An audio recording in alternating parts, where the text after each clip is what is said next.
অবশেষে নওগাঁয় হদিস মিলল ঢাকা থেকে নিখোঁজ সেই ছাত্রীর।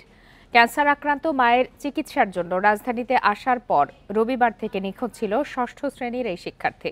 পরে থানায় জিডি করে পরিবার। এদিকে পুলিশের দাবি, নিজের ইচ্ছাই ঘর ছাড়ে মেয়েটি। পরে নওগাঁয় বন্ধুর বাসায় অবস্থান করে। এ ঘটনায় বন্ধু মমিন হোসেনকে আটক করা হয়েছে।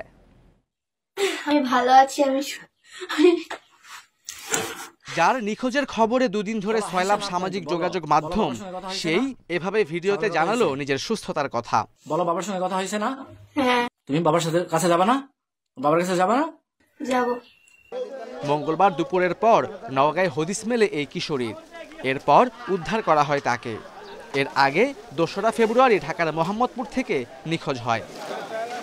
টোকিও স্কয়ারের সামনে সেদিনের সিসিটিভি ফুটেজে ফুফাতো ভাই ও আরেকজনের সাথে হেঁটে যেতে দেখা যায়। কিছুদিন আগে মায়ের ক্যান্সার চিকিৎসার জন্য বরিশাল থেকে ঢাকায় আসে তার পরিবার। ওদের দুজনের সঙ্গে আমার বাইক না পিছনে টোকিও স্কয়ারের ভিতরে, তখন দেখছি যে দুইটা ছেলে ওদের সামনে দাঁড়াই কথা বলতেছে। হ্যাঁ, কথা বলতেছে। ওরা পাশ দিয়ে হাইটে একবার যাওয়া ছিল, তারপর আবার ওরা সামনে দাঁড়াইছে, আবার ওইখানে বসে কথা বলছে। আমার মেয়ে আসলে ঢাকায় তো সেটেল না, আমরা ঢাকায় সেটেল না, ঢাকায় থাকি না। এখানে আমার বোনের বাসা, আমার ছোট বোনের। নিখোঁজের ঘটনায় আদাবর থানায় সাধারণ ডায়েরি করে পরিবার। এদিকে পুলিশের দাবি, নিজের ইচ্ছায় ঘর ছাড়ে এই শিক্ষার্থী।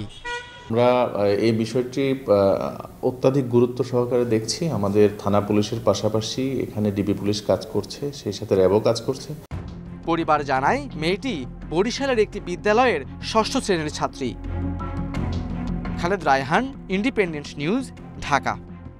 যে বিশ্বাসগুলোকে আমরা মিউচুয়াল ট্রাস্ট ব্যাংক পিএলসি বিশ্বাস করি প্রবলভাবে, একে অপরের বিশ্বাস হয়ে। Mutual trust bank, you can bank on us.